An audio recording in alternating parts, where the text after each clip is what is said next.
It was one of those rare days in the Irish county of Clare when the wind momentarily fell silent. Sunday, February 10th, 2019.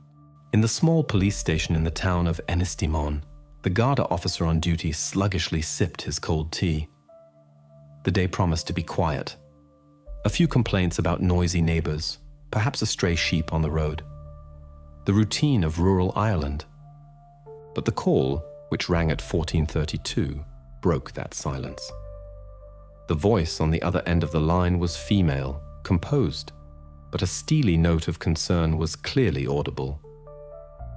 It was Mrs. Doyle, the principal of the local primary school, a woman with 30 years of experience who knew each of her students by name and could tell by their walk who had forgotten their slippers again. She was not one to panic over trifles, and that was precisely why her words made the officer set his cup aside and reach for his notepad. Mrs. Doyle explained the situation clearly, as if at a teachers' conference. 7-year-old Liam O'Connell, one of her students, had not been to school for 2 weeks. Initially, his parents, Eamon and Siobhan, had called and said they would homeschool their son for religious reasons. That was strange, but legal. The principal made a note in the register and decided to wait. But when she later tried to contact them to clarify details for reporting, her calls went unanswered. 1, a second, a 10th. The phone remained silent. The concern grew into real fear. According to protocol, after 2 weeks without contact, she was obliged to make a visit. And today, on Sunday, she got into her old Ford Fiesta and drove down the narrow gravel road to their house, a secluded stone house on a hill the locals called Windy Hill. Her car was parked in front of the house, but no one answered her knock. She walked around the house and peered into the windows, but the curtains were tightly drawn. And then she noticed 2 things that sent a shiver down her spine.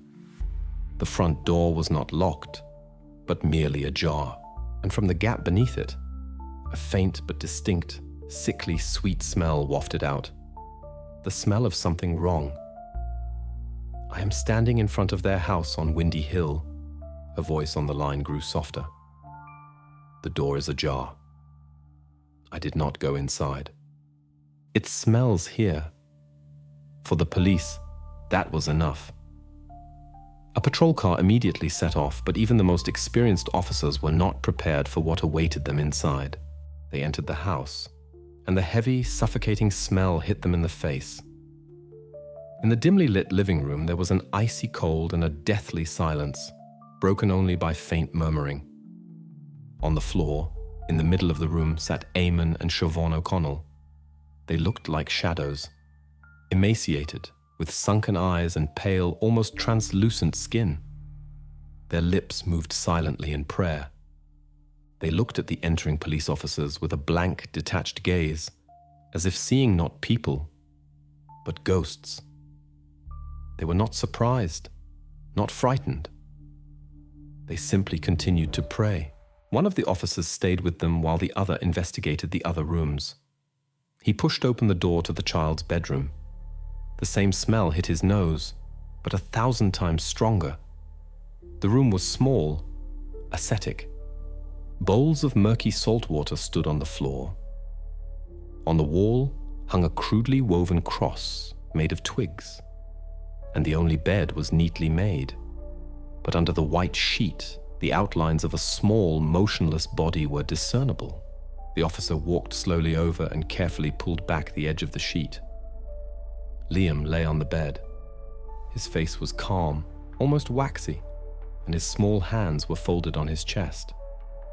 He looked as if he were only sleeping, but the cold emanating from the body and the absolute stillness left no doubt. Life had left this room many days ago. The first thought that penetrated the officer's consciousness was not of a crime, but of the monstrous, unthinkable silence of this house. The silence in which parents could sit in the next room beside their dead son and simply pray. That was Liam O'Connell. He was 7 years old, and the people who should have protected him were only a few meters away, lost in their own incomprehensible world. Precisely that question, who are they, became the main focus of the investigation. The people who sat a few meters from their deceased son, engrossed in prayer, fit no criminal profile. To understand what had happened in that cold house on the hill, the detectives had to rewind the film to the time when the O'Connell family was simply a family and not the main mystery of the quiet county of Clare. At first glance, their story was painfully ordinary. Eamon O'Connell, 42 years old. A strong, taciturn man whose life had always been connected to the sea. His hands, rough from nets and salt water, knew the hard work of a fisherman. But some years ago, an accident, a severe back injury, forever closed his access to the Atlantic. His world, once as vast as the ocean, shrank to the size of their small cottage and a monthly disability pension. He became a shadow of the man he once was. His wife, 39-year-old Siobhan, was his complete opposite. A former artist, a woman with a delicate spiritual organization, she saw the world in colors and images. After Eamon stopped working, she devoted herself entirely to the house and their son. Her canvases and paints had long gathered dust in the attic, and all her creative, restless energy was now directed at creating coziness in their isolated little world. And the center of this small world was Liam, the 7-year-old boy whose file, retrieved from the school archives, painted the portrait of a completely normal, happy child. The investigators read the characterization that Mrs. Doyle had handwritten only a few months prior. Liam is an active, curious boy. He easily finds common ground with peers. No signs of problems in the family were observed. The neighbors, of whom there were only 2 within a radius of 3 kilometers, described him as a loud, cheerful mischief maker who loved to chase sheep on the hillside. When the police checked their financial situation, the riddle only intensified. No debts, no loans, no strange expenses. Eamon's modest pension and small child benefit payments. They lived poorly, but predictably. They bought groceries at the local shop, paid for electricity. On paper, everything was in order. Before the detectives stood a standard low-income family with no criminal past, no complaints from social services, not a single troubling call in the past. The only thing that distinguished them was their complete, almost absolute isolation. Their cottage on Windy Hill was not just a house, but a fortress, separated from the rest of the world by a gravel road and silence. According to the documents, they were the perfect family for a quiet corner of Ireland. But it was precisely this isolation, which seemingly protected them from adversity, that ultimately created the perfect conditions for the quiet whisper of madness, which had arisen within the walls of this house to become a deafening scream. And this scream was not sudden. It grew in the silence behind tightly closed doors over several months. The investigation essentially became the archaeology of this silence, an attempt to find the precise point of no return where the normal, albeit lonely, life of the O'Connell family broke down and the countdown began. And that point was found very quickly. It was clearly documented in school registers and phone records. The last time Liam saw his classmates was on Friday, November 16th, 2018. It was an ordinary school day. Lessons, a noisy break, playing tag in the schoolyard. He waved goodbye to his friends, promising to see them on Monday. But on Monday, his seat remained empty. And a few days later, the phone in Mrs. Doyle's office rang. It was Siobhan O'Connell on the line. Her voice, as the principal later recalled, was even and calm, even too calm. She stated that she and her husband had decided to homeschool Liam. The reason she gave made Mrs. Doyle frown, but gave her no legal grounds for concern. For religious reasons. This phrase proved to be a perfect shield. It formally explained the boy's absence and precluded the school from further interference. But the school was just one thread that the O'Connell family cut. The detectives requested phone bills and discovered a second, no less important date. On November 19th, 2018, 3 days after Liam was last at school, the last outgoing call was made from their home phone. Siobhan called her sister in Dublin. Their conversation, as the investigation would later determine, was short and completely ordinary. They discussed the weather, complained about the approaching cold. Not a word of concern, no hint of impending changes. "Everything is fine with us, just a lot to do," Siobhan said goodbye. And after that, nothing. A vacuum. No call to relatives, no message. The picture became completely clear. As if on one day, in mid-November 2018, someone had flipped a switch. The O'Connell family had not disappeared. They had not been kidnapped. They voluntarily raised the drawbridge of their house on Windy Hill, severing all ties with the outside world. The police determined when the family disappeared from the radar. Now it remained to understand why. What forced them to shut themselves off from the whole world, and what horror ripened in this voluntary isolation until one day it devoured their 7-year-old son. The answer to this question did not have to be sought in archives or in the testimonies of distant relatives. It was there, in the cold rooms of the cottage on Windy Hill. It hid in details, in those strange, inappropriate objects that the crime scene investigators methodically began to describe in the investigation report. It was precisely these findings that transformed the case from a tragic, but potentially explainable story into something entirely different, terrifying in its irrationality. The first thing that caught the eye in Liam's room was what shouldn't have been there. Several deep bowls stood in the corners of the room. At the bottom of each, white crystals of dried salt were visible, all that remained of the salt water that had once filled them. On the wall, directly above the bed, hung a crudely woven cross made of twigs, wrapped with ordinary string. It was obviously made hastily, but with a kind of desperate fervor. This did not look like a place of struggle or a sudden outburst of anger. On the contrary, in all of it, one sensed a kind of sinister, deliberate system, as if someone were following a strange, sick ritual. While one group of crime scene investigators photographed these strange attributes, another continued the examination. And under the bed, where Liam probably kept his toys, they found something that made everyone's blood run cold. There lay several old, worn leather belts. They were simply thrown in a pile, as if they had been used and hastily hidden. Their presence here, in the child's room, next to the bowls and the homemade cross, defied any logical explanation. What could they have been used for in this quiet room? This detail added an ominous tone of coercion, of physical restraint, to the picture, which was irreconcilable with the image of loving, albeit reclusive, parents.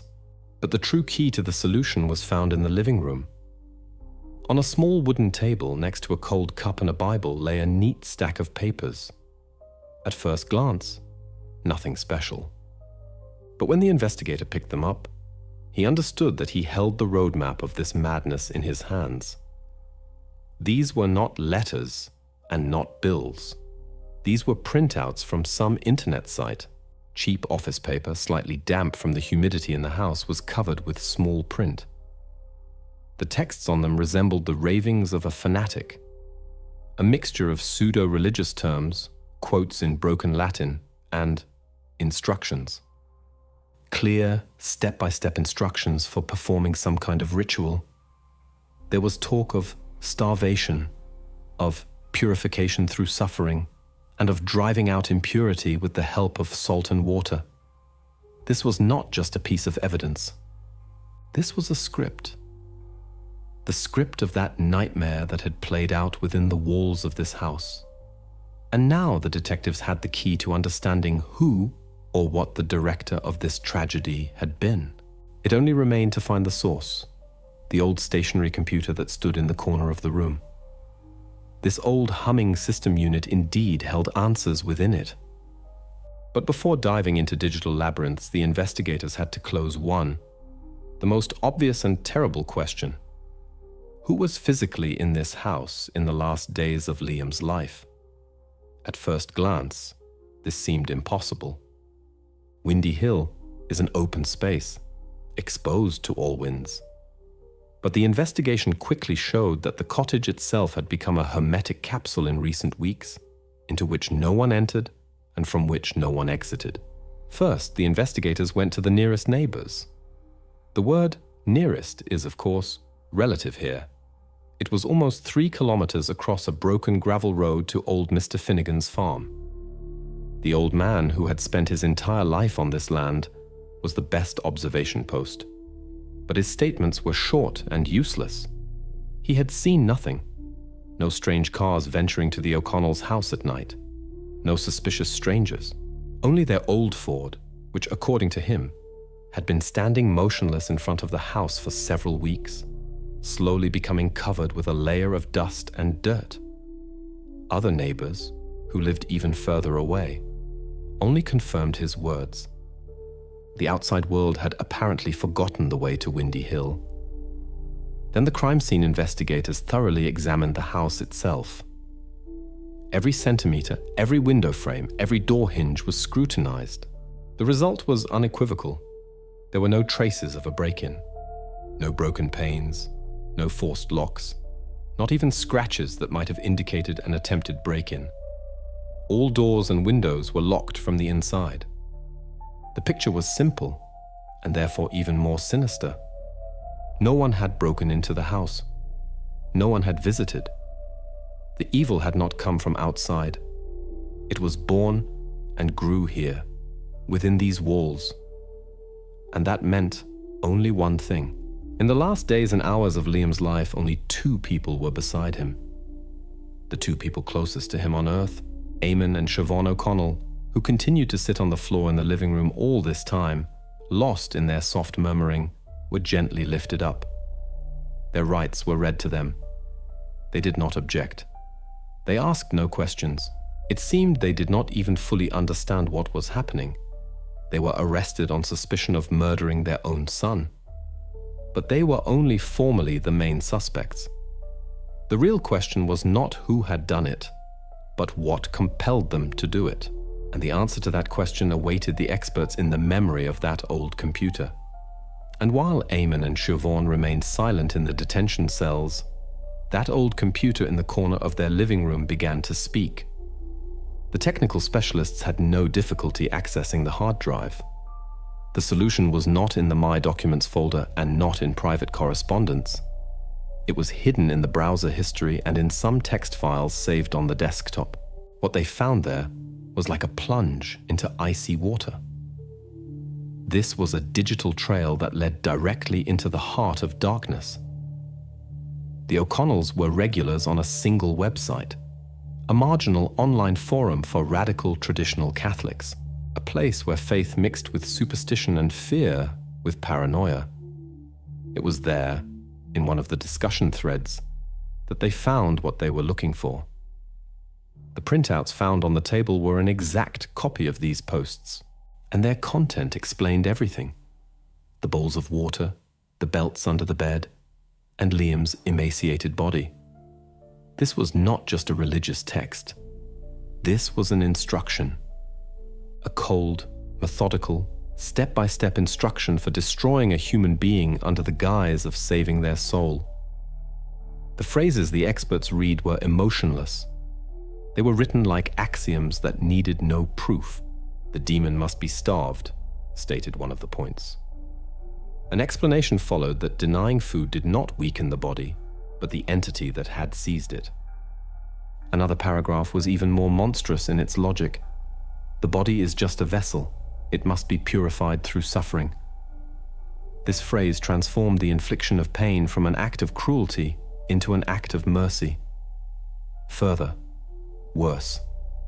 The text also offered practical advice that eerily matched the evidence. Water and salt burn out impurity, the instruction read. That's where the bowls of salt water in Liam's room came from. And finally, the most terrifying thing that explained the presence of the belts. Physical restraint is necessary to protect the soul. If the entity struggles in agony, it can injure the vessel. It must be rendered immobile for its own good. With each line read, the insane picture gained an eerie, perverted logic. This had not been a spontaneous act of violence. This had been a carefully planned ritual, performed according to a foreign script. Eamon and Siobhan were not sadists in the classic sense. In their distorted reality, they were warriors of light fighting for the soul of their own son. And these printouts were their holy scripture, a step-by-step guide to performing a domestic exorcism. This exorcism guide explained the evidence, but it did not explain the people. In the sterile interrogation room, under the steady hum of the ventilation, the investigators expected to see everything: tears, remorse, aggression, denial. Everything that is a normal human reaction to the accusation of an abominable crime, especially when it involves one's own son. But Eamon and Siobhan O'Connell gave them none of it. Their behavior was the strangest and most unsettling piece of evidence of all. They sat before the detectives, physically exhausted, dehydrated, like withered leaves. It was obvious that they themselves had barely eaten or slept in the past few days. But their emotional state was alarmingly balanced. No tears, no tremor in their voices. They looked at the investigators with a calm, detached gaze, as if the events had nothing to do with them, as if they were merely spectators in a foreign tragedy. Siobhan spoke first. When asked directly what had happened in the house in the days before Liam's death, she answered without the slightest hesitation.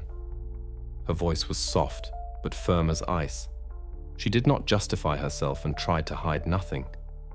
She simply stated facts as she saw them in her reality.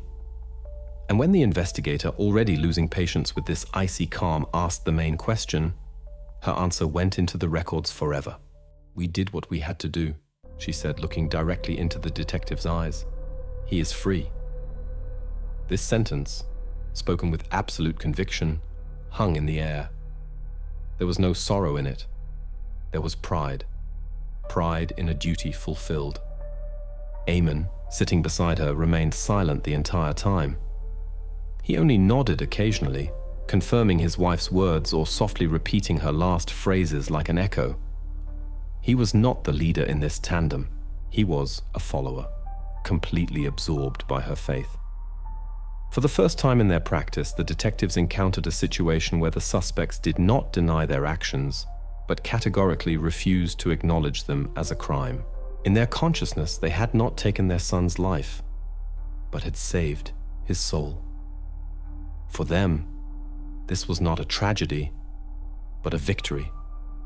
Their behavior did not fit any standard criminal profile. Before the investigation stood not murderers concealing their guilt, but bearers of a monstrous, unshakable conviction, and standard interrogation methods were powerless here. Since standard interrogation methods were powerless, the investigation turned to a witness who could not lie or evade: their old home computer. For the technical experts, this was routine work, creating a disk image and analyzing the family's digital activity. And what they discovered was not just a history of website visits. This was a digital trail that led directly into the rabbit hole of paranoia. Unlike most family computers, this one was not a window to the world. It was a narrow tunnel leading to a single, dark place.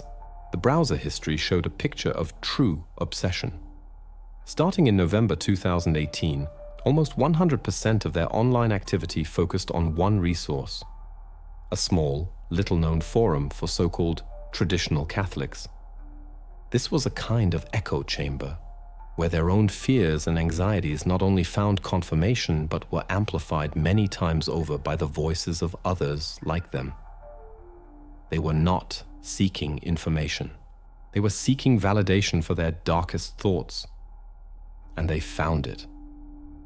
The key evidence, the printouts with instructions, led to a specific thread in the forum. It was titled "Forgotten Purification Rituals: How to Protect Your Loved Ones." This thread had its guru, the main author, whose words were quoted and whose advice was unconditionally believed. He wrote under a nickname that perfectly reflected his role in this community: Praesidium Fidei, which translates from Latin to defender of the faith. It was precisely his words that Eamon and Siobhan printed out and used as sacred text.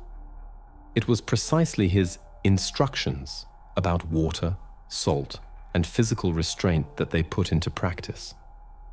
Now the investigation not only had a story of family tragedy, a third, invisible participant appeared in the case. An anonymous preacher whose words, typed on a keyboard hundreds of kilometers away, became the death sentence in the house on Windy Hill. This death sentence, passed in the digital world by the anonymous defender of the faith, was carried out in the real world. And while Eamon and Siobhan lived in their invented universe, where they fought against demons, cold science prepared to tell the true story of Liam's last days. This story was told by his own body.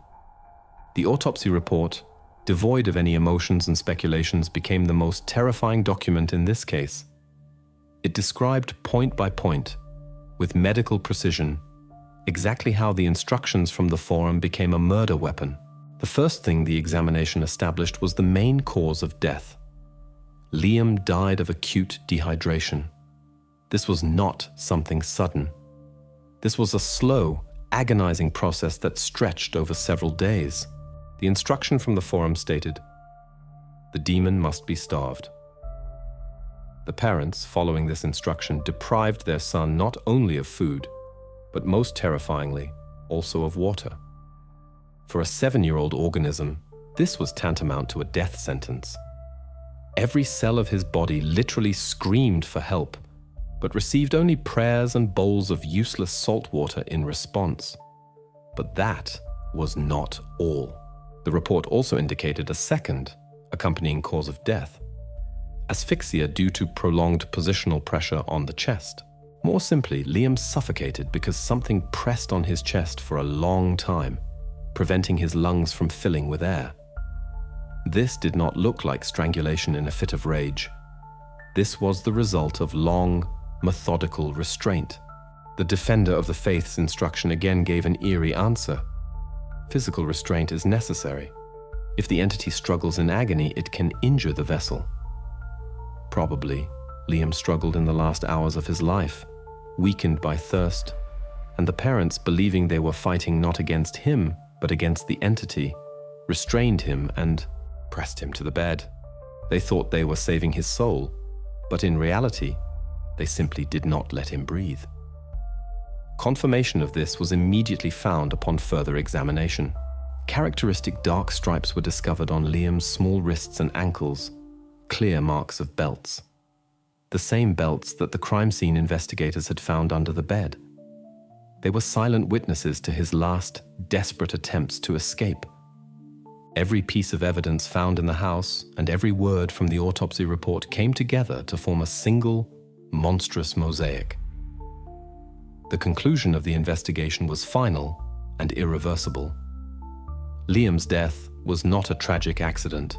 Every step his parents took, the denial of water, the physical restraint, was the direct execution of the instructions found on the computer. They were not simply following internet advice. They were executing with fanatic precision a recipe that could not have led to any other outcome. This recipe, which led to tragedy, was not written on Windy Hill. It came from outside, from the anonymous world of the internet. And while Eamon and Siobhan were in custody, the focus of the investigation shifted from them to the invisible accomplice, to the person hiding behind the nickname Praesidium Fidei. The detectives understood. Finding him meant not just finding a witness, but possibly holding accountable the one who had held the match to this fire of madness. The hunt for the digital ghost began. The case was transferred to the cybercrime division of the Irish Garda. For them, this was standard procedure, but with very high stakes. First, they sent an official request to the administrator of that forum. The request was simple: to provide all available information about the user Praesidium Fidei, IP addresses from which he logged onto the site, registration date, any personal information specified in the profile. In parallel, technical specialists tried to find any other digital clues that could have led to this person. There was tense anticipation in the air. It seemed as if they would soon receive a name and address, and a new, quite real suspect would appear in the case. But the anonymous world of the internet knows how to keep its secrets. The reply from the forum administrator never came. Instead, what the detectives feared most happened. One day after the news of the O'Connells' arrest leaked to the local media, the forum simply disappeared. It was deleted. All discussion threads, all user profiles, all potential evidence. Everything was erased as if it had never existed. The administrator had obviously become frightened of the consequences and decided to cover his tracks. The cyber police had one last ghostly hope: to trace the IP address through old logs, if any had been preserved somewhere. But here too, they encountered a dead end. Praesidium Fidei was no novice. He used a whole cascade of anonymizers and proxy servers, routing his signal through several countries before it reached the forum. His digital trail was deliberately confused and broke off somewhere in virtual space. The ghost remained a ghost. The investigative line regarding the third person reached an impasse. The invisible defender of the faith dissolved into the net and remained unpunished. And now the entire burden of responsibility, moral and legal, fell once again on the shoulders of two people who had been sitting in cells all this time, waiting for a court to decide their fate. Since the digital ghost had dissolved, the court had to face those in the dock. And to understand their act, one had to understand them themselves. The investigation turned again to the only person who could shed light on what had been happening in Siobhan O'Connell's soul long before the tragedy: her sister. Her testimony became the key to understanding how this nightmare slowly ripened. According to her, everything began after that injury that confined Eamon to the house. Their world narrowed. Isolation became total. And in that silence, Siobhan's anxiety, which had always been part of her nature, began to grow like mold in a damp cellar. Her faith transformed from comfort into a weapon against invisible enemies. She began to see signs in everything. In the behavior of birds, in the shape of clouds. She constantly spoke of the bad influence of the modern world and of Liam needing to be protected from the impurity that was infiltrating everywhere. The sister's testimony was critically important. It proved that the tragedy on Windy Hill was not a sudden outbreak of madness. This was the finale of a long, slow slide into the abyss of paranoia, the groundwork for which had been laid long before they found that fateful forum. This paranoia, which began with talks of bad influence and signs, grew and transformed into an entire belief system. Now, knowing about the printouts, the forum, and Siobhan's condition, the investigators decided to conduct a second interrogation. This was a direct confrontation of cold, hard facts with feverish delusion, an attempt to break through the wall of distorted consciousness.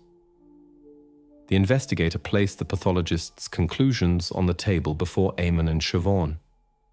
Photographs, charts, dry medical terms. "Your son died of dehydration and asphyxiation," he said, striving to speak with maximum detachment to break through at least some of their armor. He expected a reaction, at least a shadow of emotion, but their faces remained as serene as on the day they were found on the living room floor. Siobhan shook her head, as if something unimportant was being explained to her. She spoke calmly without defiance, as if it were a simple theological discussion. "His body suffered, but his soul was cleansed," she said. In her eyes, there was no horror, only stubborn conviction. She sincerely believed that physical torment was a necessary sacrifice, that she was not killing her son, but on the contrary, leading him through the gates of hell to save him from eternal torment. When the investigator pressed, pointing to evidence of physical restraint, to the marks of the belts, she merely repeated phrases from the forum. "We were told that this is the only way. When the impure cries and struggles, you must restrain the vessel. Otherwise, the entity will irreparably damage the soul. We followed the instructions. That was the only way. Eamon, as before, largely remained silent. If he did speak, he only agreed with his wife, repeating her words as if his own consciousness had completely merged with her delusion. He was her shadow, her loyal follower. It became obvious that no facts, no medical reports, and no evidence could penetrate this veil. They were trapped in their own madness, caught in a shared psychosis. The prosecution, after receiving these interrogation protocols, understood that they were facing an unprecedented case. Here, the question was not of guilt, but of sanity. To understand exactly what had happened and to justly punish the guilty, it was necessary to conduct a comprehensive forensic psychiatric evaluation. And this forensic psychiatric evaluation, the results of which came to the judges' table after several months, became the breakthrough that put everything in its place. The expert's conclusion gave the nightmare that had unfolded on Windy Hill a cold scientific name. This was not malice, not hatred, not even religious fanaticism in the pure sense. This was illness, rare and terrifying in its essence. The diagnosis given to Eamon and Siobhan O'Connell sounded like a line from a horror novel. Induced delusional disorder, better known as folie à deux, madness for two. This is a psychological phenomenon in which one person's delusion is transmitted to another close to them and begins to be perceived by that person as absolute reality. Psychosis that became contagious like a virus. The experts clearly laid out the roles in this tragedy. Siobhan O'Connell was determined to be the primary deluded individual, or inductor. It was precisely in her consciousness, under the pressure of isolation, fear of the future, and escalating anxiety, that this monstrous idea arose. The thought that her son was possessed, that he had to be saved through suffering, became the central point of her universe. She did not doubt its correctness for a second. Eamon, in turn, was the recipient, the secondary carrier. Having lost his job and social status, he became psychologically dependent on his wife. Her unwavering certainty gave him what he no longer had, purpose and meaning. He did not catch her madness. He adopted it voluntarily. In the hermetic echo chamber of their cottage, where there were no other voices and other opinions, her reality became his reality. He did not argue. He simply believed. Because believing in demons was easier than living in a world where he was no longer the strong fisherman, but just a broken man living on welfare. This conclusion changed everything. It did not absolve them of responsibility for what they had done, but it completely changed the prism through which the law viewed this act. Their actions, which from the outside seemed like an act of unthinkable cruelty, were from the inside, from their shared sick reality, an act of desperate love and salvation. It became clear that their actions were not dictated by malicious intent, but by a shared, all-consuming psychotic state. And now the court faced the most difficult task, to decide how to judge people who had committed a crime while residing in another, invented reality. And to understand how to judge people who live in an invented reality, they had to be given the opportunity to tell their story. The psychiatric evaluation became the key that opened this door. In a safe environment, in conversation with doctors and not with investigators, Eamon and Siobhan, for the first time extensively without concealment, presented their version of events. And this was not the narration of a crime. This was the chronicle of a holy war they waged for their son's soul. It all began on Tuesday, February 5th. For them, this was not the first day of the nightmare, but the first day of battle. Siobhan, convinced that the entity in Liam was growing stronger, declared that the time had come. They locked the boy in his room. In their logic, this was not a prison. They created a sanctified space, a battlefield where external forces could not penetrate. All day and all night they spent in the living room, praying. They did not eat, barely drank. They were preparing for the main battle. Day 2, Wednesday, February 6th. According to their words, the entity began to resist. Liam cried, screamed, begged for water. But in the ears of Eamon and Siobhan, that did not sound like their son's voice. That was the voice of the enemy, trying to deceive them, to soften them, to force them to retreat. Following the instructions from the forum, they proceeded to the next stage.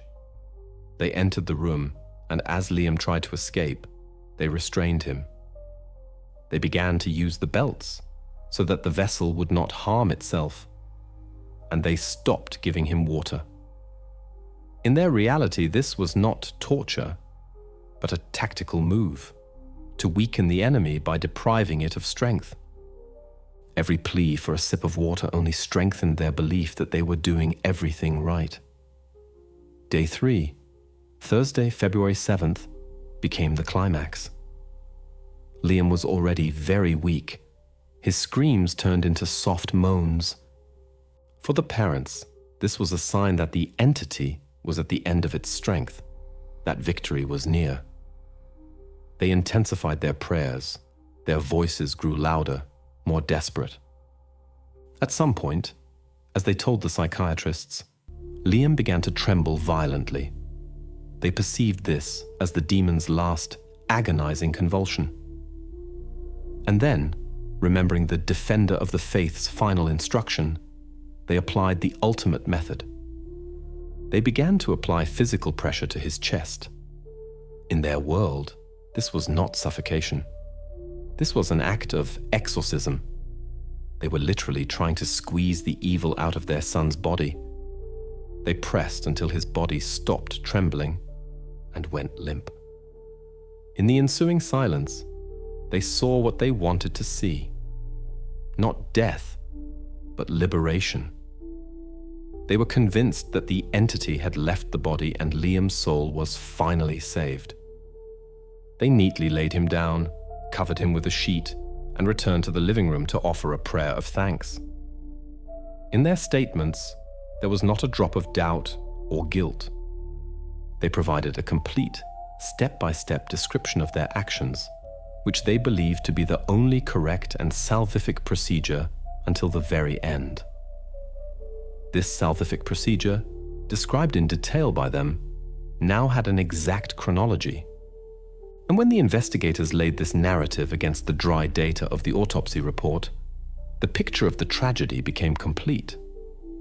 Two realities, the invented and the real, converged at one point in a small child's room, and the result of this collision was recorded with medical precision. Let us reconstruct that last day, February 7th, based on their own words and on irrefutable facts. Morning. Liam is already extremely weak. Almost 2 days without water have done their work. His organism is in a state of severe dehydration. Every breath is difficult. Irreversible processes have already begun in his body. But for Eamon and Siobhan, his weakness is not a sign of approaching death. It is a sign that their ritual is working, that the entity has become weak. They enter the room. Siobhan holds those printouts from the forum in her hands, her Bible in this holy war. She begins to read prayers aloud, her voice filling the quiet room with a monotonous drone. Eamon, following the instructions, restrains Liam on the bed. According to their version, they render the vessel immobile so that the entity does not harm it in its agony. From a medical point of view, a 42-year-old man restrains a weakened 7-year-old boy who is instinctively fighting for his life. The marks of the belts on his wrists are silent witnesses to this struggle. The climax comes when, according to their words, Liam begins to tremble. They see in this the demon's last desperate convulsion. Siobhan reads louder, her voice breaking with tension. Eamon, executing the last point of the instruction, begins to apply pressure to his son's chest. He believes he is physically pushing out the evil. The pathologist will call this something different in his report. Prolonged positional pressure on the chest, leading to asphyxia. More simply, Eamon, without realizing it, slowly deprived his son of the ability to breathe. Liam's lungs, already working at their limit, simply could no longer fill with air. And so everything ends. Liam's body goes limp and falls silent. For Eamon and Siobhan, the moment of triumph arrives. The silence in the room is for them a sign that the demon has been cast out, the soul saved, the battle won. They see peace. An emergency doctor, if he had been there, would have noted cardiac and respiratory arrest. No doubts remained. Their narrative, which in their consciousness was a heroic saga of salvation, became irrefutable evidence for the investigation and the court. Every one of their actions, which they considered a step towards purification, was in reality a step towards death. Their ritual was, from beginning to end, the direct and undeniable cause of their own son's death. And when it was irrefutably proven that precisely their ritual was the cause of death, the case entered its final phase, the courtroom. Here, the question was no longer what had happened. The question was how the law should evaluate an act committed in the captivity of madness. The trial against Eamon and Siobhan O'Connell became one of the quietest and most tragic in the history of Irish jurisprudence. There were no loud speeches and angry arguments. It was merely the system's attempt to find a just answer to an enormous tragedy. The court first officially recognized the fact that the act had been committed. It was determined that the actions of Eamon and Siobhan, and only their actions, led to the death of their 7-year-old son. This point was not disputed by either side. But then came the key moment of the entire trial. The court fully considered the psychiatric report. The diagnosis of folie à deux became the central element that determined the outcome of the case. It was recognized that both parents were in a state of diminished responsibility at the time of their actions, caused by a shared psychotic disorder. They did not understand and could not understand the criminal nature of what they were doing. In their reality, they were saviors, not criminals. The room froze in silence as the judge read the final verdict. It was a reflection of the entire complexity and tragedy of this case. Verdict: Eamon and Siobhan O'Connell are found guilty of manslaughter due to diminished responsibility. They are committed for compulsory treatment to the Central Mental Hospital Dundrum. This was not a prison cell, but a hospital room. Not a punishment in the usual sense, but an attempt by the system to repair what was already irretrievably broken. They were physically separated to break that toxic connection that had created their shared madness. For them, it was the end of their world, the end of their war. But for society, this story left a heavy, unresolved question. And this unresolved question remains open to this day. If Eamon and Siobhan were unaccountable, who else bears responsibility for what happened? Today, they are within the walls of the Central Mental Hospital Dundrum. They are being treated separately. An attempt is being made to break that toxic connection that had created their shared madness. A long, possibly lifelong path of therapy awaits them. The house on Windy Hill, the silent witness to the tragedy, was sold at auction. The new owners never dared to move in. It stands empty, abandoned, slowly overgrown with heather, like a monument to the silence in which the most terrible nightmare can arise. All participants in this story received their finale. All but one. The investigation could never determine the identity of the person behind the nickname Praesidium Fidei. The defender of faith, whose words became the death sentence for 7-year-old Liam, was never found. Immediately after the story made the news, that form was erased without a trace by its administrator, and all digital evidence vanished with it. This person may still be sitting somewhere in front of their computer today, distributing fatally dangerous advice to other desperate people, hiding behind the impenetrable mask of anonymity. The story of the O'Connell family is a terrible reminder that isolation and fear are poisonous soil on which the most monstrous beliefs can grow, and that in the modern world, sometimes the most dangerous demons are not those that live in our imagination, but those who silently whisper their instructions to us through the screen, remaining invisible and unpunished. Everyone was looking for her. The whole town. Parents, friends, neighbors, even those who had never known her. But none of them could imagine what they would encounter at the end of their search. Lisa Bennett, an exemplary schoolgirl, a kind, open girl, disappeared without a trace at the end of August. The police began an investigation. All possible options were checked. Witnesses were interviewed. It soon became clear that the day before Lisa's disappearance, she had been seen near the home of Richard Carter, a 40-year-old man who lived in the area and worked at the local library. Richard was known for his reclusiveness and lack of communication with neighbors. He was often seen alone, and no one considered him a threat. He was not aggressive, showed no particular interest in children, but his strange behavior was alarming.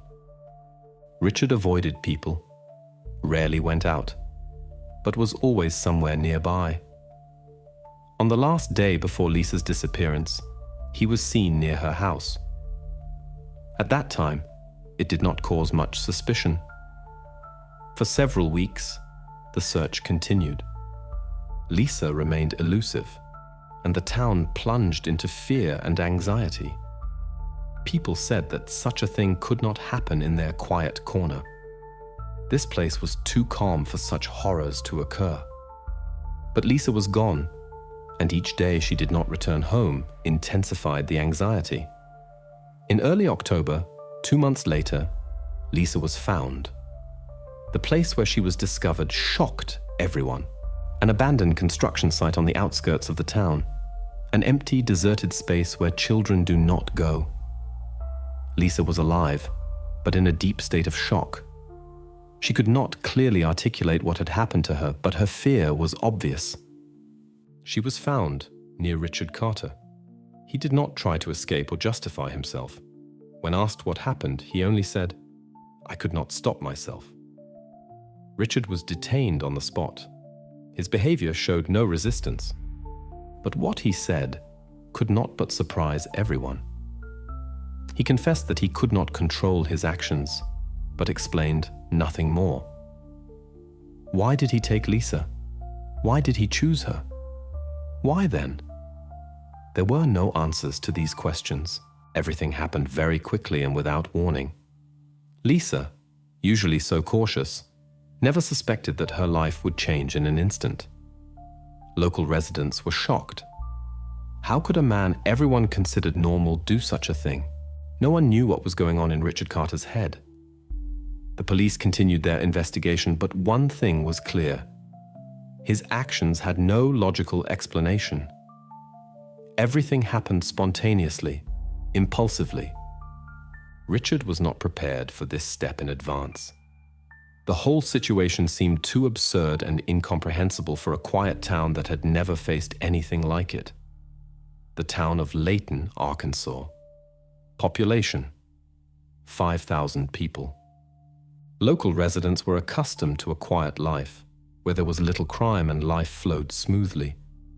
Layton was a place where everyone knew each other, where children played on the streets, and adults went about their business. Crime was rare here, and most residents felt completely safe. This place was always associated with comfort, stability, and the certainty that nothing bad would happen here. Lisa Bennett, 7 years old, lived in this very town. She was one of those children who spent her days outside, walking with friends, playing on the playground. Her parents, Linda and Jeff Bennett, were simple, hard-working people. Linda worked as a nurse, Jeff as a car mechanic. They were not particularly prominent, but their lives were measured and calm, like most residents of the town. Lisa grew up in a family where care and attention prevailed. In the evenings, she sat with her parents at dinner, discussing school, friends, and weekend plans. There was nothing unusual in her daily routine. In the morning, Lisa went to school, played with neighborhood children at lunchtime, and returned home in the evening. Everything was going as planned, and nothing foreshadowed trouble. August 28th began like any other day. Lisa went out into her usual yard and went to the playground. But she did not make it back home. At first, her parents were not worried. Children often stay out late playing with friends. But as evening turned into night and Lisa did not return, anxiety began to grow. The next day, the search began. The police surveyed the area, questioned neighbors, but found nothing. After a couple of days of searching, Lisa still did not appear. There was increasing concern in the town. Parents, neighbors, and friends looked for her everywhere, but there was no trace. Soon, one circumstance drew attention. Several people saw Richard Carter, a local resident, near Lisa's house on the day of her disappearance. Carter was a strange, withdrawn man, did not communicate with neighbors, and often walked alone, but never caused much suspicion. The search for Lisa continued, but all efforts yielded no results. Time passed and the town became more and more anxious. The police could not find a single trace until finally they turned their attention to Richard Carter. August 28th. Morning. Lisa Bennett, as always, went out into the yard and waved goodbye to her mother. Linda watched her, then returned to the house to prepare for her workday. Everything was as usual. Lisa went to play at the playground, as always, where she often met neighborhood children. No one noticed anything strange. At the same time, a neighbor, Mr. Johnson, walked past and saw Lisa on the swings. She was playing as usual with a smile on her face, not showing that anything could interfere with her usual routine. Hours passed and the day continued. At 11:45 a.m., Lisa was supposed to return home. This was her usual time. She always returned 15 minutes after playing with friends. But she was not there. 30 minutes passed. 40 minutes. No trace. Her parents began to worry. Linda, returning home, still thought Lisa was just delayed, but time passed. 1 hour, 2, and Lisa did not return. At 1 p.m., her parents began the search. First, they searched the entire yard and nearby streets. Then they turned to neighbors, interviewed children Lisa might have played with. Everyone said the same thing. Lisa had disappeared. Her parents felt that something had gone wrong. Worry turned into panic, and at 2:30 p.m. Linda called the police. The 911 call was made from Linda Bennett's number, and an official report was registered in the case. Missing minor. The disappearance of 7-year-old Lisa Bennett became official, and soon searches began in the town. The police immediately took action and began gathering information. But at that moment, no one knew that something terrible was hidden behind this ordinary disappearance. As soon as Lisa Bennett's disappearance was officially registered, standard procedures began. The police searched the entire area where the girl disappeared. Every street, every yard, every corner. Nothing was found. No traces, no shoes, no footprints, not the slightest hint that anything unusual had happened there. Neighbors, as expected, saw nothing. Everyone said the same thing. Lisa was walking around as usual and none of them noticed anything wrong with her.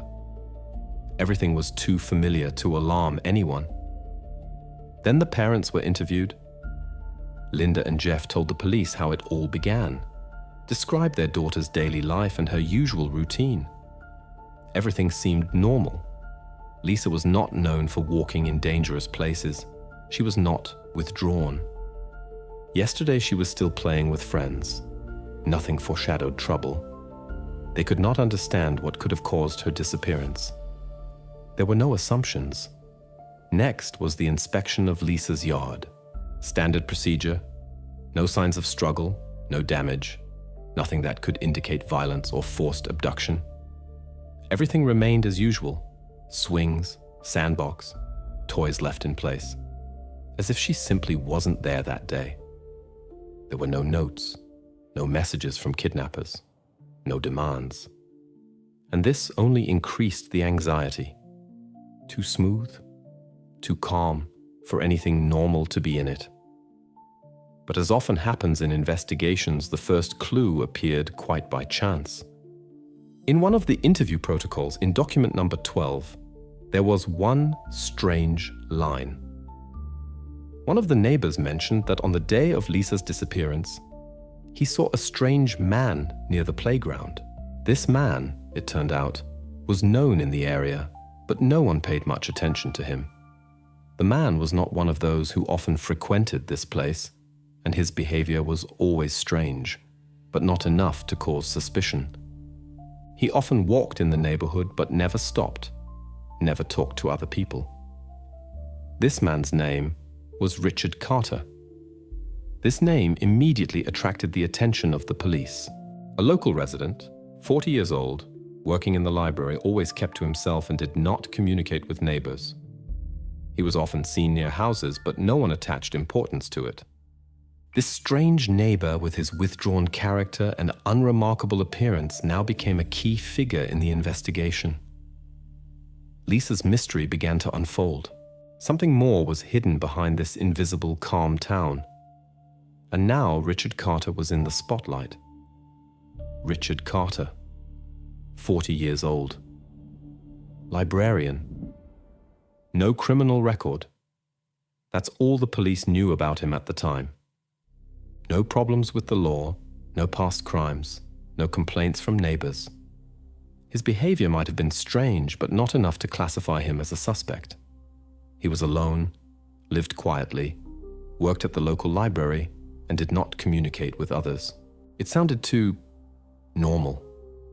Seemingly a typical neighbor who doesn't stand out from the crowd, but something was wrong. Why did his name appear in the interview protocol? Why did the neighbor specifically point him out when talking about a person who might have been near the playground where Lisa was playing? These questions forced the police to pay attention to his personality, although, at that time, Richard remained merely a witness who needed to be interrogated. The police began gathering information. Address, a quiet neighborhood, an ordinary house with a garden, no different from others. No controversial points in his life. Marital status, not married, no close family or relatives nearby. He worked at the library, where colleagues noted that he was reserved, not particularly sociable, but always performed his duties honestly. His life was within the usual bounds for this small town. No striking events or incidents, but the strange behavior could not but alarm. Seemingly an ordinary person, but he came into the police's view. Why? Richard was familiar with the area where Lisa disappeared. He often walked on the surrounding streets, but was always an outside observer. He was not part of general gatherings and was not in the social circle of local residents. All this created tension. It was unlikely that his involvement was accidental.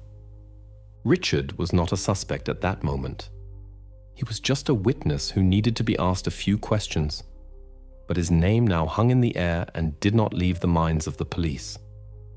What if he knew something? What if all this was not a coincidence? The investigation was just beginning, but Richard's role in this story was becoming increasingly mysterious. Richard Carter came to the interrogation with such calmness that it immediately caught the police's attention. He did not appear agitated or nervous. Even when asked what he was doing on the day of Lisa's disappearance, he answered with precision, as if it were not an important event. His testimony was laconic and did not immediately raise suspicions. He confirmed that he had been walking in the park that day but had not seen Lisa. He provided a clear alibi. "I was home alone," he said. The police recorded everything he said, but this version did not seem convincing. His answers were short, even somewhat detached. He did not try to elaborate on the details of his day or emphasize his non-involvement. His demeanor showed no tension. He was not in a hurry to leave. At first glance, nothing contradicted his testimony, but there was no way to confirm his alibi. He stated that he stayed home all day, but his neighbors were not around to corroborate his words. There were no witnesses who could confirm that Richard was indeed home that day. The police carefully checked his story, but all possible checks yielded no results. No one could confirm that he was home, and there was no single piece of evidence that would clear him of suspicion. The alibi proved impossible to verify. This created a paradox. If Richard was innocent, then why did his testimony not clear him of suspicion? At this point, the investigation could not proceed further. Formally, Richard remained free. There were no grounds for his arrest, and the case began to stall. But something in his calmness, in his alibi that could not be verified, made the police doubt. Despite the official closure of the first stage of the investigation, anxiety continued to hang in the air. The fact that his version could not be disproven did not mean that it was true. The uncertainty in Richard Carter's case remained, and the investigation moved to the next stage. Richard Carter did not break the law. He was one of those people whom one would rarely suspect of wrongdoing. Never observed in any offenses, he lived quietly, was an exemplary worker. His name in the database was not associated with any serious crimes. Everything known about him at first glance raised no questions. He was an ordinary librarian who spent his days in the quiet of bookshelves. But this is where the paradox begins. External surveillance data showed a clear deviation from normal behavior. Cameras near the local school, which was not far from Lisa's home, recorded Richard several days before her disappearance. He did not approach closely, did not interact with children, but his presence was noticeable. He passed by several times as if by chance, but each time at the same time, as if checking something. He always walked quickly, avoiding glances. His route was not random. He did not live in that area, and as it turned out later, had no reason to be there. These recordings, at first glance, might seem insignificant, but according to neighbors, his behavior was indeed alarming. They confirmed. Richard avoided contact. He never responded to greetings, showed no interest in communication, and his rare walks in the area always seemed strange. He was not one to pass by without paying attention to others. He always watched everyone with his eyes, but in a way that would not be noticed. And now, when a neighbor reported seeing him near Lisa's school several weeks before her disappearance, the anxiety intensified. Another witness confirmed seeing Richard on the day of Lisa's disappearance, walking on the same street where she vanished. This was at the time when, according to police data, Lisa had already disappeared. He was nearby, but no one noticed him, and his presence did not cause suspicion, as he was always quiet and reserved. As these strange facts were gathered, it became increasingly obvious. Richard was not just a random person in the area. His interest in places associated with Lisa no longer seemed accidental. He passed by her school, observed her yard, moved in the places she usually frequented. All this formed an alarming picture, a pattern of non-random interest in children, in the place where Lisa lived. Such behavior, of course, was not a direct crime. But the question was acute. Is this pattern sufficient grounds for further action? Such an anomaly in itself could not be a reason for arrest or charges, but the investigation needed something more. The oddities in Richard's behavior could not be proof of his guilt. They could not be a legal basis for action. To move forward, the investigation needed something more substantial. Attention was drawn not just to an interest in the place, not just to strange behavior, but to something more specific. Richard Carter remained the main suspect, but the police needed more than suspicion. At this stage, the investigation could not take another step forward. But this was only the beginning. The police spent thousands of hours reviewing video surveillance footage, hoping to find at least one clue that could lead them to Lisa. Lieutenant Mason, whom we spoke with during interrogations, said that reviewing these recordings became not just a tiresome process, but a real ordeal. Cameras were installed in different corners of the city, and the police reviewed everything, from city streets to private yards, but found nothing that could shed light on Lisa's disappearance. In search of suspects, the investigation began to check even the most mundane places, such as parks and residential areas. Time passed, and the results remained zero. And then, after dozens of hours of painstaking searching, one recording, almost useless at first glance, caught the operator's attention. A camera on house number 7 filmed only the edge of the park. The image was blurry, many details were indistinct, and it seemed that this recording should not have had any value at all. The camera was aimed so that only a small area where nothing was happening was captured in the frame. The police almost forgot about it until someone decided to review it carefully. And then, when the operator began to slow down the speed, he noticed 2 blurred figures moving towards the outskirts of the park. Each movement was indistinct, but there was something in them that made him look closer. At first, it looked like something random. The blurry figures seemed to just pass by, and their movement left no particular traces. But then several details caught the operator's attention. One figure seemed too small, almost like a child. The clothes on it resembled what Lisa was wearing that day, a light jacket, jeans. And the second figure was clearly an adult, a figure whose physique perfectly matched how Richard looked. And that's when the operators began to review the recording several times, trying to accurately determine the direction in which these 2 figures were moving. One walked behind the other, and their route led to the outskirts of the city towards an abandoned construction site that had remained a closed place for so long. At this moment, something clicked. Everything fell into place. The recording showed 2 figures moving in the direction of the very place where Lisa was later found to have been abducted. A coincidence? No. These details could not be accidental. The camera recorded Richard's movement, and most likely, Lisa was with him. This recording directly contradicted Richard's testimony, who claimed that he had not seen the girl that day. He had not seen her because he was actually with her. The recording cast doubt on his alibi and raised new questions. But then a new problem arose. The camera captured all of this in a blurry format, and the image was far from ideal. Of course, this could not be used as 100% proof. Richard's lawyers, if the case went to court, could easily challenge this fact, citing insufficient clarity of the recording.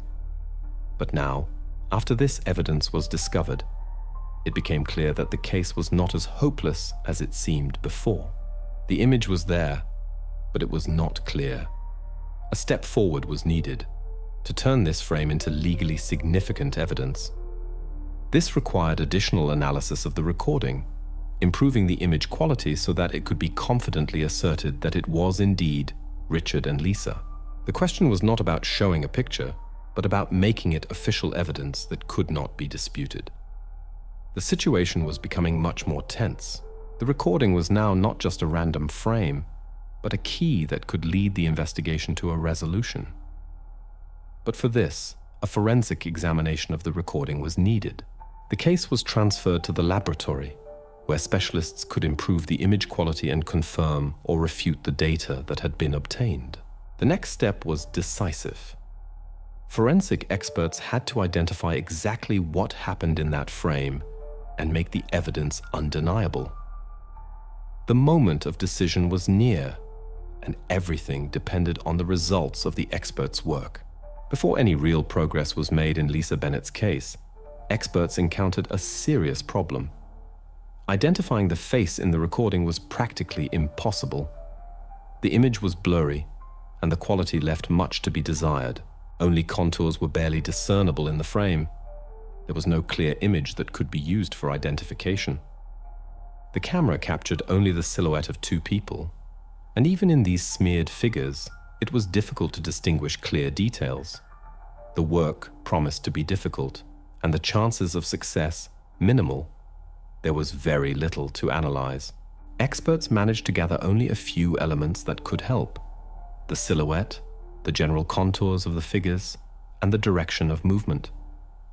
These were insignificant data that, in essence, did not answer the main question: who were these people? Such a situation cast doubt on even the very possibility of success. Was this data sufficient for modern forensics to give an unambiguous answer? So, the experts began their work. First, there was gait analysis. A video comparison program reviewed recordings from various video cameras that had captured Richard over the past few weeks. The system compared the dynamics of movement in the recording with how Richard moves and with his usual gait.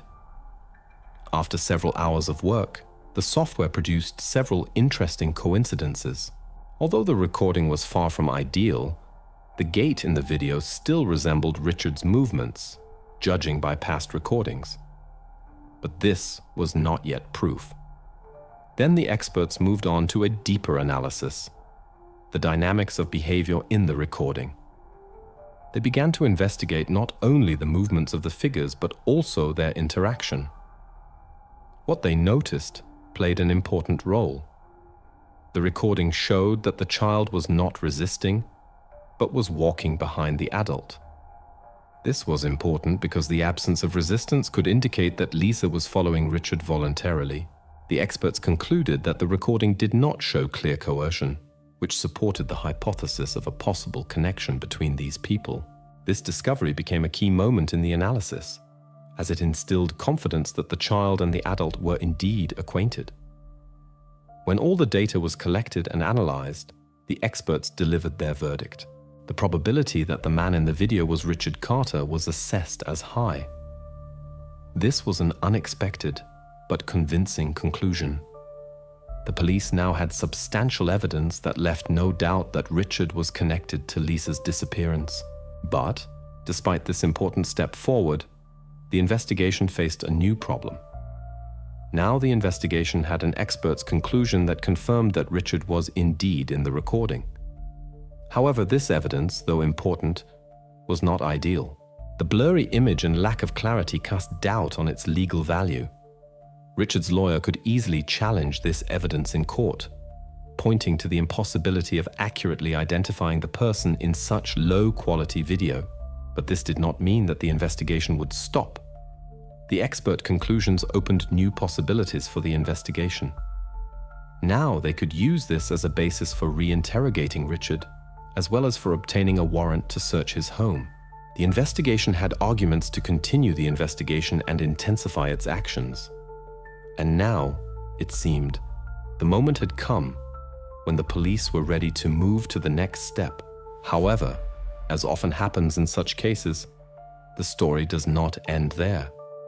The investigation was preparing for an important operation, but at the very last moment, something unexpected happened that changed everything. It seemed the investigation was finally on the right track. A search warrant for Richard Carter's home had been signed.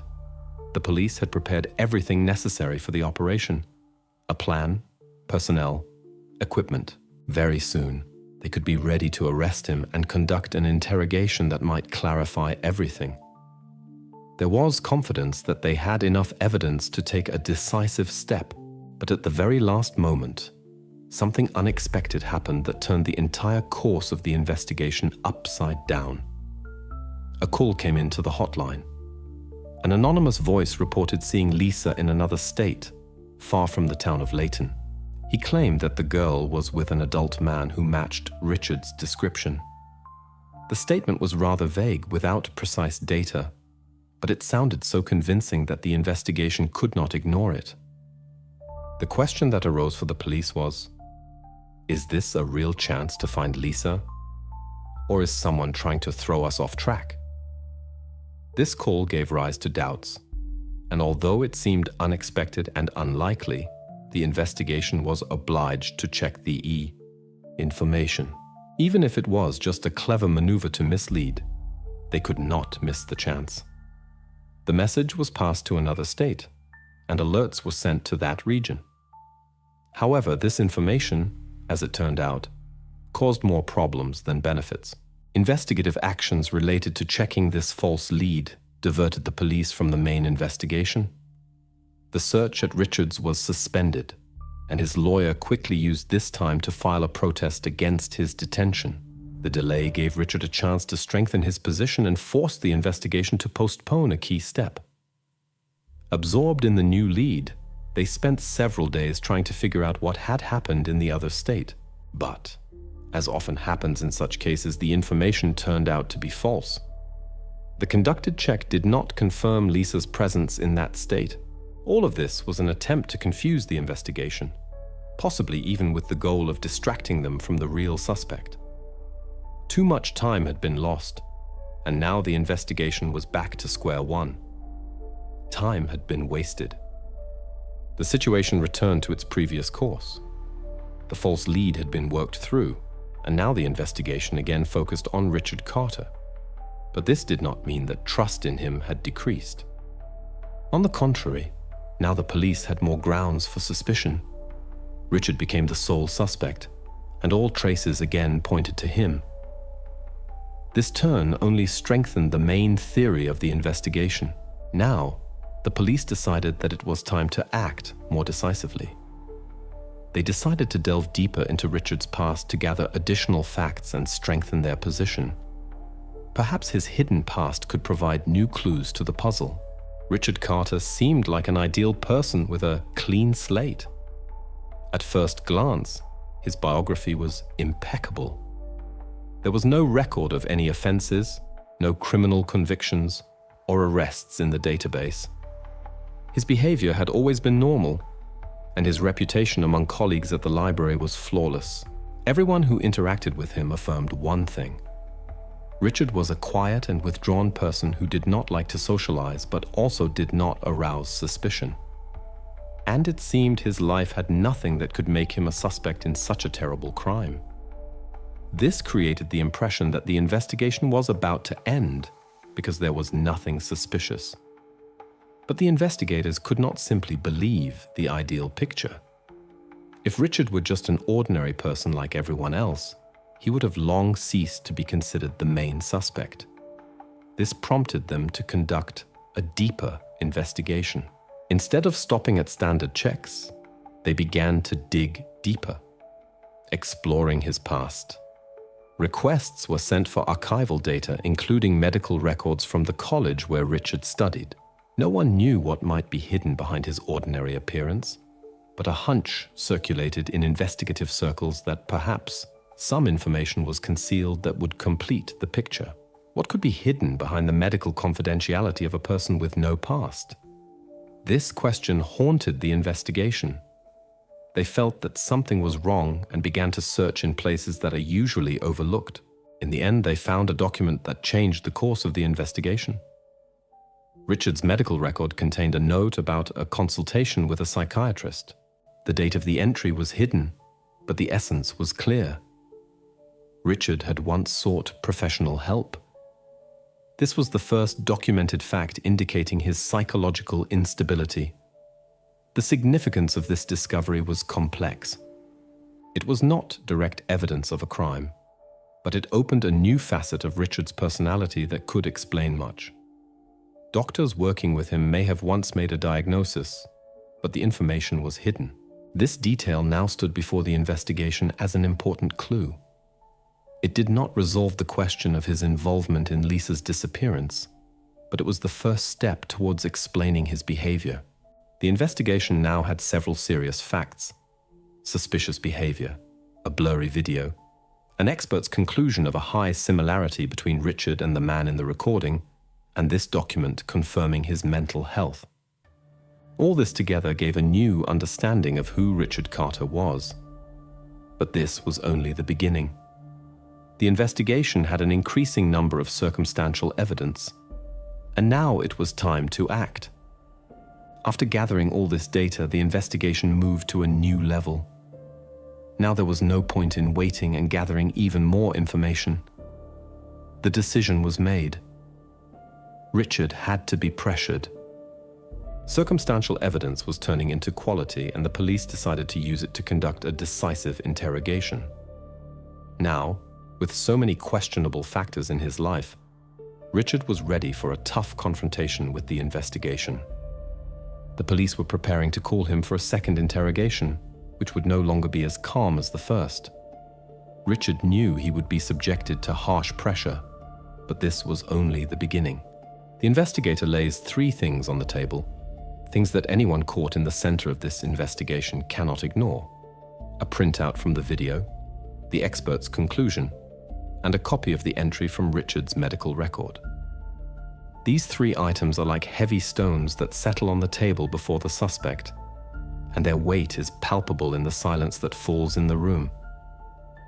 When these documents were laid out before him, Richard did not move. He sat, unblinking, and looked at them. Without emotion, without fear.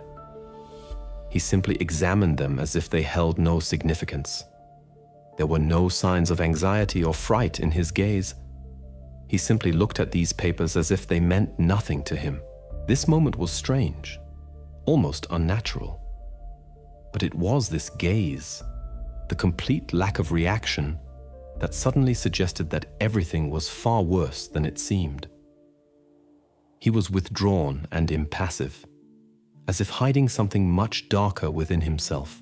But the question that was supposed to reveal all cards was this: would he break under the weight of this evidence? The investigator looked at Richard, awaiting a reaction. The question was direct. He did not expect long explanations. "Richard, we know you were there. We know you lied." This question was supposed to make him speak in theory. But Richard did not respond. He did not make contact, did not try to justify himself, did not try to prove his innocence.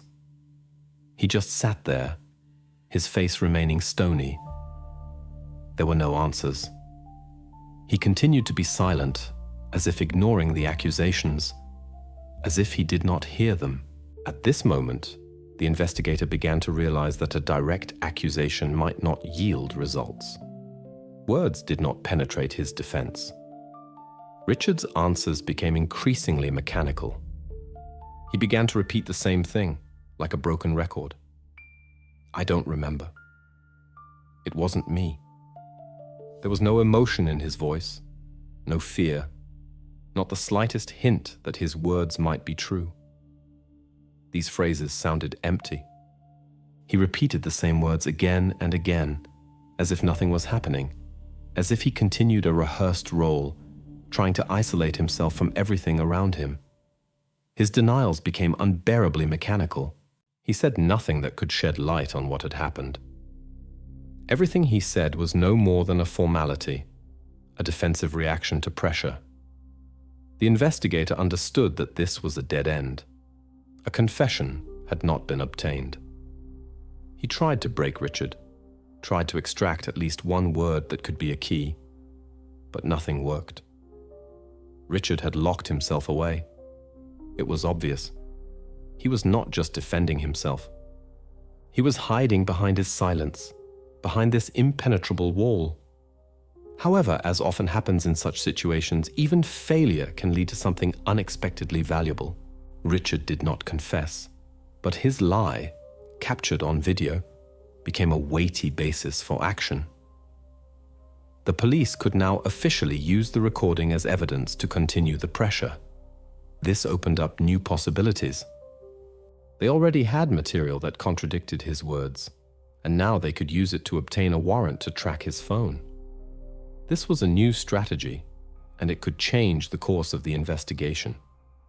It was this lie, his refusal to admit guilt, that became the very moment that gave the police the opportunity to take the next step. Now the investigation could not afford to slow down. They were ready to continue the fight against Richard's silence and reclusiveness. However, an important point was not only his behavior during the interrogation, but also the fact that the investigation had a new tool to work with: the ability to track his phone. The investigation was ready to act. A warrant to track Richard's phone had been obtained, and now the police were one step closer to getting new data that could give them more information about where he was on that critical day. The interrogation was unsuccessful, but a new path for the investigation had opened. This was no longer just a psychological battle. Now it was a race of technology. Time was working against Richard. But then, in the midst of preparations, when everything seemed to be decided, an unforeseen event occurred in the investigation. Someone, perhaps not even realizing the full gravity of their actions, suddenly presented the investigation with a completely unexpected element that could lead the entire investigation in a new direction. Richard Carter seemed invincible. His life was so simple and predictable that the investigation felt it would be impossible to catch him. After searching his home, nothing was found that could connect him to Lisa's disappearance. All that could be ascertained was that he indeed went to and from work and otherwise did not appear in suspicious places. His phone was always with him, as expected from someone trying to hide their tracks. He even avoided appearing in areas where, in the police's opinion, a possible trace might exist. But despite all this, Richard still left one important detail behind: a black hole in his phone's digital data. This was not something an ordinary person would notice, but specialists quickly spotted this strange anomaly. Richard's phone regularly disconnected in the same place each time he passed through a certain part of the city.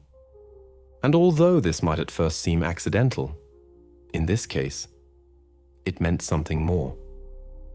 This digital trace became not just an aftermath, but a mystery that cast doubt on the entire picture of the investigation.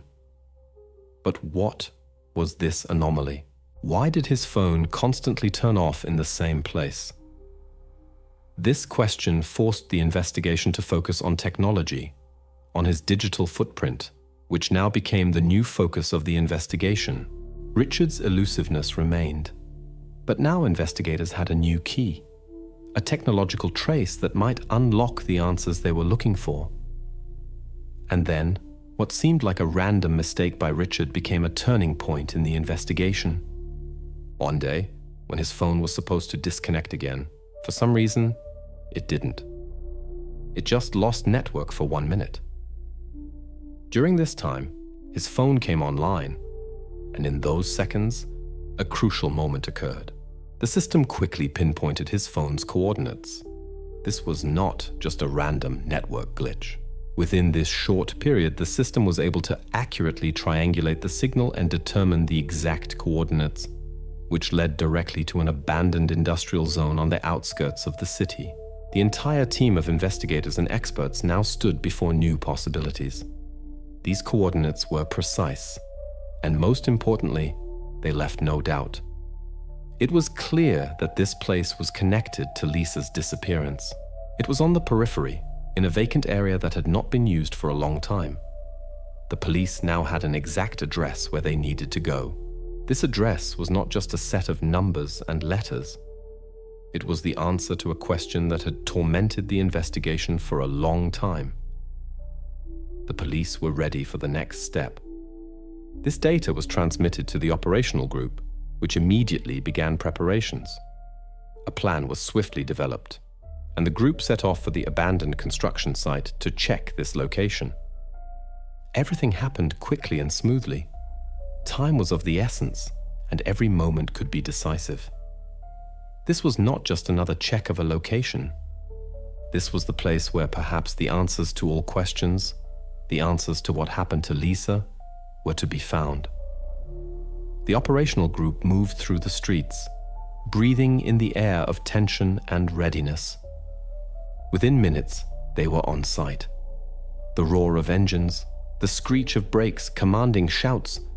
This was the beginning of the end of this whole story.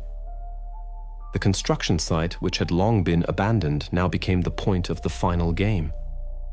The ghosts of the past disappearance suddenly began to materialize before them, and this night could be decisive. The chase for the phantom that embodied Lisa's disappearance was coming to an end. The assault began. The task force enters the building. There is no rush in their movements, but determination is felt in every step. Already here, in this place, everything seemed to be over.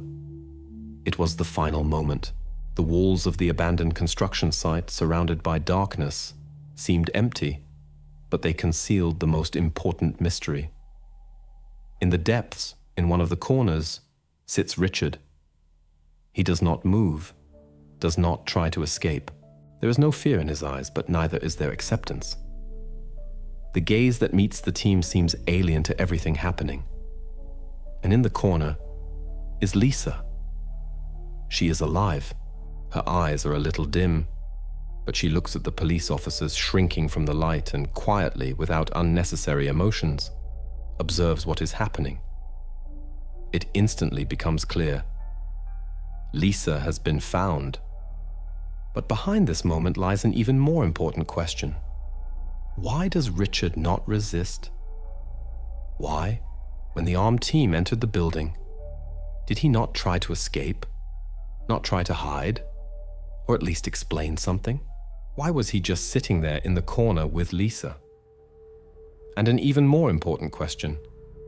What will he say when they start asking him questions? On the floor, the command is given quickly and confidently. Richard does not move. He offers no resistance. He raises his hands and quietly looks at the police officers. He does not even try to say anything or protest. He just raises his hands. This scene is different from what the entire team expected.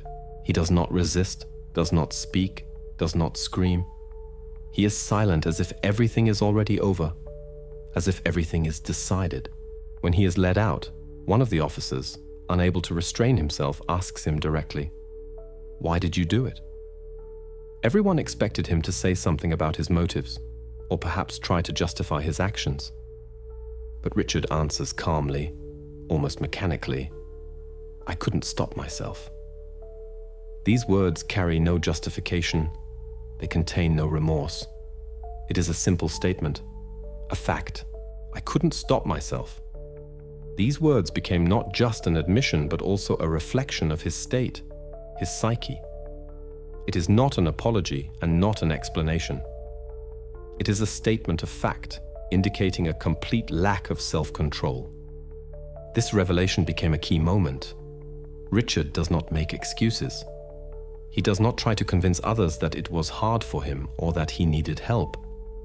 He simply says that he could not stop. But what does that mean? It is not an emotionally charged confession. It is not a plea for forgiveness. It is a cold admission of his own helplessness in the face of his condition. And this reveals him at the deepest level. Not as a cruel criminal, but as a person who has lost control. The investigators understood that this admission was not enough for a complete understanding of what happened. It did not explain how Lisa ended up in this place, why Richard decided to take such actions, what led him to this decision. But this admission gave a new perspective on the case. He admitted that he could not stop, but did not explain why he started this path in the first place. His words literally become empty, explaining nothing, but they still stand before the investigation as the first step to unraveling his true motives. When Richard is apprehended, it is officially recorded. He is detained at the scene of the crime with the victim. This statement became a key moment for the investigation. Lisa's disappearance, which had remained a mystery all this time, now has its conclusion.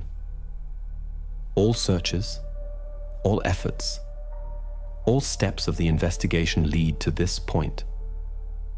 Lisa is found. Richard is detained.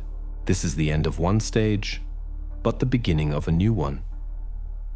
Now the investigation has to figure out exactly how this happened. How did Richard end up in such a situation? What led him to actions he cannot or does not want to talk about? All this time, his life seemed so ordinary, so clean. And now the investigators were faced with the task of understanding what was happening behind those years of silence and reclusiveness. The unmasking was not over. It was just beginning. The case of Lisa's disappearance is officially solved, but that does not mean it is closed. Now it is necessary to understand the full picture of what happened. Why did Lisa end up in Richard's hands? And how is all this connected to those who surrounded her before this? When investigators began to dissect the details of the case, they encountered a fact that completely contradicted typical notions of kidnapping. At first glance, the situation seemed absolutely clear. A girl was kidnapped, held captive, and then found at an abandoned construction site. Everything pointed to violence, to a brutal crime. But when Lisa was examined by specialists, they came to a surprising conclusion. Lisa's physical examination revealed no signs of violence. There were no bruises, no cuts, no other signs that she had been treated harshly. She was not beaten, nor was she intimidated, as is usually the case in such incidents. This contradicted everything the investigators expected to see. But this was not the only strange discovery. When the police began to investigate the place where Lisa had been, they found surprising details. In the room where she spent all this time, there were supplies of food and water, as well as several children's books from the local library. All this indicated that Richard, at least, provided Lisa with basic living conditions. This was not like a usual place for a prisoner. Children's books and supplies for a normal life. Such things did not fit the image of a cruel criminal. All these details only deepened the mystery facing the investigation. He did not try to harm her, did not use violence, did not keep her in conditions of fear. But then what was the crime? Why did he take her? This very question became central to the investigation. If Richard did not want to harm Lisa, then what was his crime, apart from the very act of kidnapping? This was the main question that required an answer. Why did he act this way and not otherwise? Why did he not simply let her go if he did not intend to do anything to her? This uncertainty did not leave the investigators in peace. A normal person who kidnapped a child would not leave them with food, would not care for their comfort, and would not read them books. All this called into question the very nature of the crime. When Richard finally explained his motive, his version did not seem logical. I saw her. I had to take her. These words sounded like a pure justification without any rational basis. He did not even try to explain why it was Lisa. He did not try to say that it was a premeditated kidnapping, that he had some plan or goal. He just felt that he had to take her. And that was all. It was an irrational, impulsive act, not supported by reasonable arguments or motives. Richard had no plan. He just could not stop himself. When Lisa was able to tell her story through a psychologist, she confirmed the strangeness of what was happening. She described Richard, calling him uncle, although this was not true. He was quiet, she said. He read me books, but he would not let me go home. These words sounded both frightening and strange. He did not hit her, did not cause her physical harm, but he would not let her go. It was as if it was not just a kidnapping, but some form of control. He cared for her, read books, but did not allow her to return home. There was no violence, but there was control. Control that came from a person who could not stop himself. And it was this unconscious rigidity in his actions that called into question all his other actions. He did not physically harm Lisa, but the fact that he took her and held her was already a crime. It was a crime of pure impulse and control, devoid of any other criminal purpose. Thus, with each passing day, the investigation began to see the picture of the crime more clearly. It became clear that this was not a pre-planned act of violence. It was an action that arose from an impulse, from an uncontrollable urge. Richard did not plan for long-term consequences. He simply could not stop, however paradoxical that might sound. He was a man who had lost control of himself, and by doing so, he disrupted everything around him.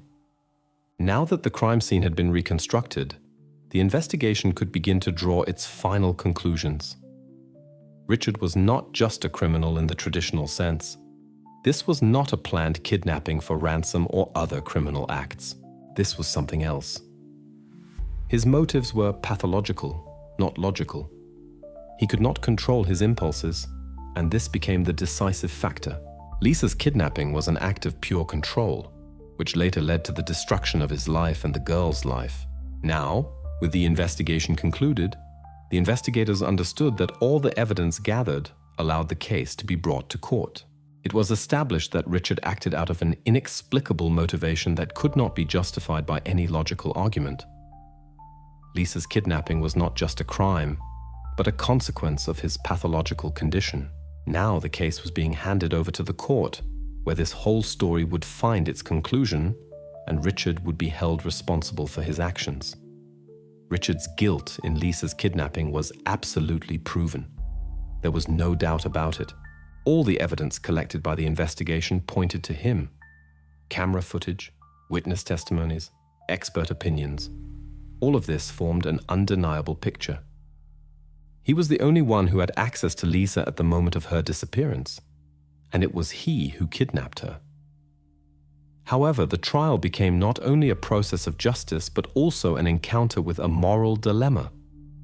At that moment, when everything seemed to be decided, the results of the forensic psychiatric examination were announced at the trial.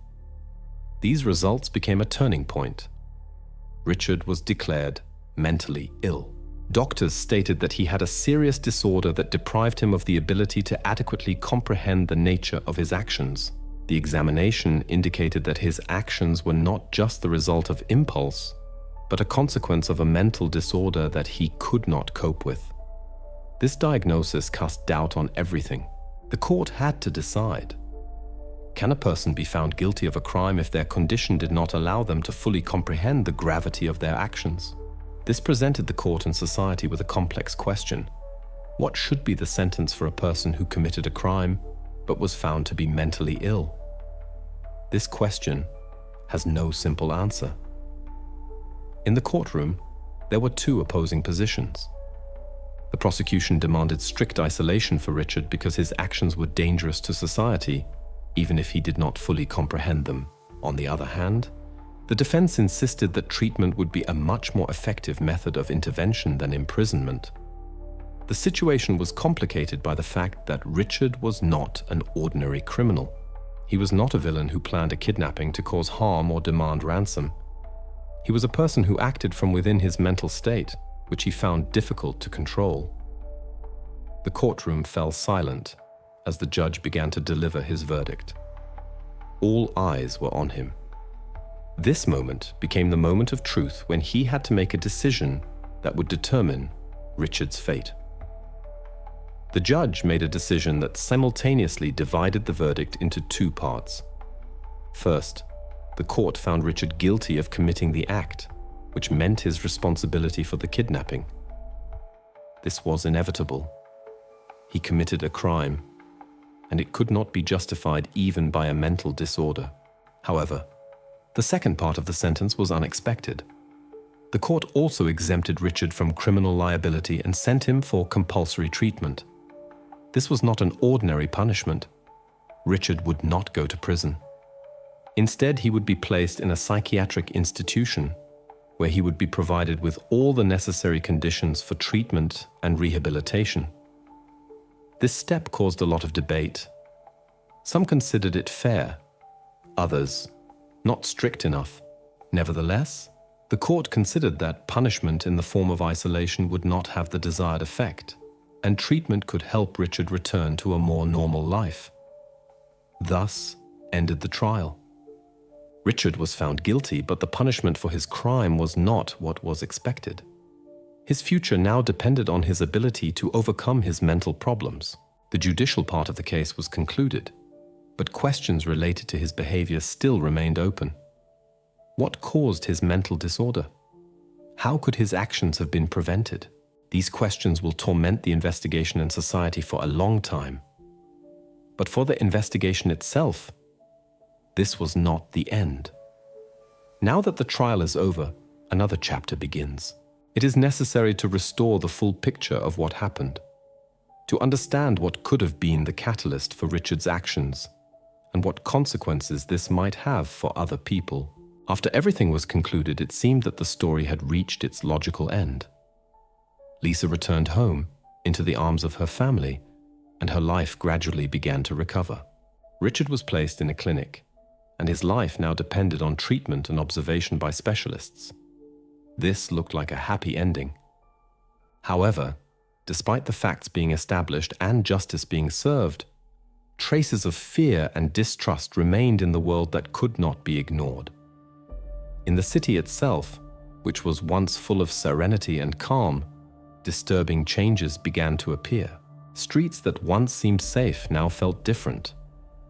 New surveillance cameras were installed everywhere, and although they were intended for protection, residents felt that their lives had changed, that they were now under constant scrutiny. Parents began to accompany their children to the school gates, always cautiously, constantly looking back and checking if someone strange would appear. Even a simple walk in the park was no longer as carefree as before. Yes, the case was solved. Lisa returned home and everyone thought the danger had passed. But an important question remained unanswered. Had the world become safer? Was this crime truly isolated? Or are such quiet neighbors like Richard hiding among us without arousing suspicion? This was not part of the investigation, but the question hung in the air. After all, despite the fact that everything ended well for Lisa, society had changed. And what about people like Richard? What should be done now with those who still seem invisible? Lisa's fate now depended on rehabilitation. She underwent therapy, met with psychologists to cope with what she had experienced. And although she was home, her inner world remained out of sync with the surrounding reality for a long time. She could return to her home, but her life, without a doubt, was shattered by what happened. Lisa endured a nightmare, and her future was filled with questions about how to recover and feel safe again. As for Richard, his fate was much more uncertain. The prognosis for his treatment were indefinite. Experts stated that with the mental disorder he had, his recovery could take years, or it might not happen at all. He was placed in a psychiatric institution, and now his life depended on whether he could ever recover from this condition. He could spend the rest of his life within the walls of the clinic, where he would be provided with all the necessary conditions for treatment. But the question remained, can such a person be returned to a normal life after what he did? Upon completing the investigation, the investigators understood that they had dealt with one criminal, but the system still could not answer more global questions. They punished Richard, but the system could not prevent similar occurrences in the future. Why do people like him go unnoticed until they commit the irreparable? Why did such actions become possible in a society where everyone knows each other? This was not just Richard's or Lisa's problem. This was a systemic problem that allowed such threats to exist, lurking in the very heart of ordinary life. As the case closed, more and more people began to realize that this story could repeat itself. Richard was not just a bad neighbor. He was someone who lived nearby, who went to the store, who sat in the library. Richard's empty house now stood as a silent monument to this story. When people walked past his house, they knew that it was there that one of the most terrifying stories they had ever encountered was born. This story is about how the biggest threats can hide not in dark alleys, but behind the next door.